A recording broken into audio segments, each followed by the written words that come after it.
lelaki ni dia adalah makhluk terakhir keluar daripada neraka. Kata Rasulullah, aku tengok mukanya, aku tahu namanya. Tuan-tuan jangan berdoa untuk jadi lelaki tu. Dia lelaki terakhir. Kadangkala api neraka menyambar-nyambar, lalu mengelak dia naik sirat. Sirat tetap kena naik, sirat tetap kena lintas. Semua orang termasuk Rasulullah sallallahu alaihi wasallam melintas sirat. Dia pun naik sirat. Kata Rasulullah, yamshi marrah wa yahbu marrah. Kadang berjalan, kadang merangkak, kadang meniarap dia. Akhirnya sampai, bukan masuk syurga, depan pintu syurga, jauh lagi. Bila sampai melepasi neraka Jahannam, sebab sirat dibentangkan oleh Allah di atas neraka Jahannam. Titian sirat yang panjang dia berapa puluh ribu kilometer tu, wallahu a'lam, dia bau wangi-wangian daripada syurga. Dia ingat dekat. Kata Rasulullah, wangi-wangian itu dihidu 500 tahun sebelum sampai. Lelaki terakhir ini adalah manusia termiskin di dalam syurga Allah. Kedudukan dia paling last sekali, paling susah. Ni lelaki ni, dah dia sampai, dia tengok bukan dalam syurga, luar pintu syurga, luar. Sebuah pohon yang begitu rendang, dia nampak ada sungai di bawah pohon tu. Apabila lelaki ni sampai di situ, Allah Subhanahu wa taala menyambut lelaki tu. Siapa tuan-tuan yang Allah sambut itu? Siapa? Manusia yang paling bawah kedudukannya dalam syurga. Maksudnya kalau yang lain Ustaz, kalau yang lain lebih disambut oleh Allah. Dia kata, ya Allah, boleh tak dekatkan aku dengan pohon itu? Aku nak berteduh di bawah pohon rendang itu, dan aku nak minum daripada air segar yang mengalir, sungai yang mengalir di bawah pohon itu. Wahai anak Adam, kata Allah, adakah kamu boleh berjanji bahawa kamu takkan minta selain daripada itu? Dia pun berjanji, ya Allah, aku berjanji, aku tak minta dah. Bila sampai di situ, dia tengok di depan ada pohon yang lebih besar. Oh, silap, dia kata, manusia. Hadis ni hadis sahih.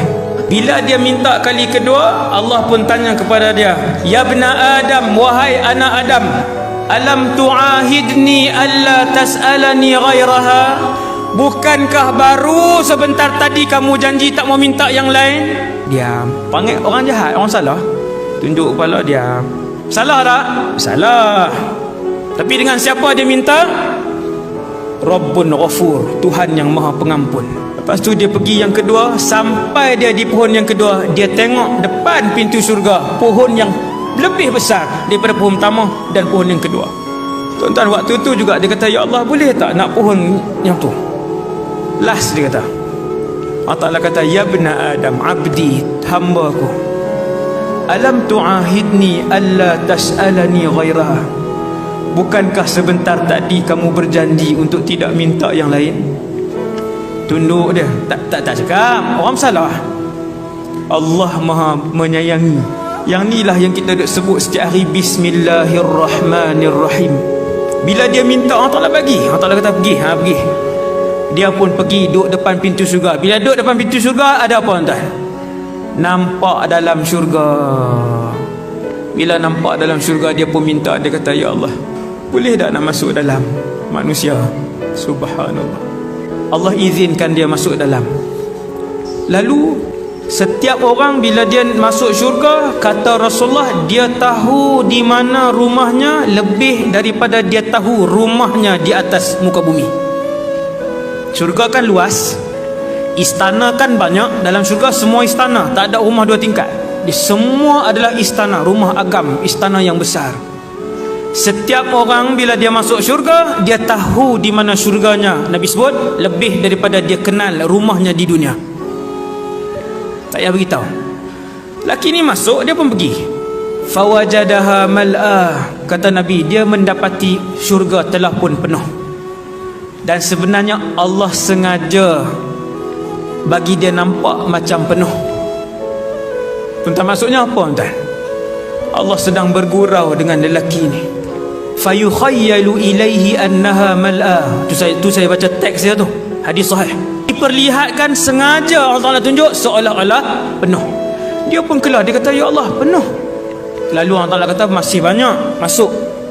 Dia pun masuk kali kedua, dia tengok rumah ni istana ni ada orang. Dia pun keluar. Lalu Allah SWT sebut, atadhkuru zaman alladhi kunta fih.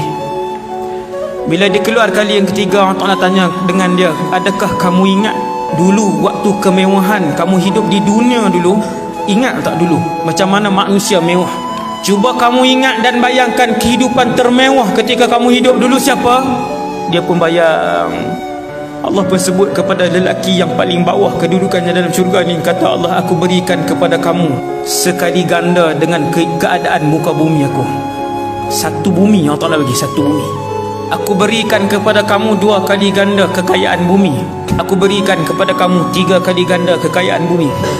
Aku berikan kepada kamu 4 kali ganda kekayaan bumi.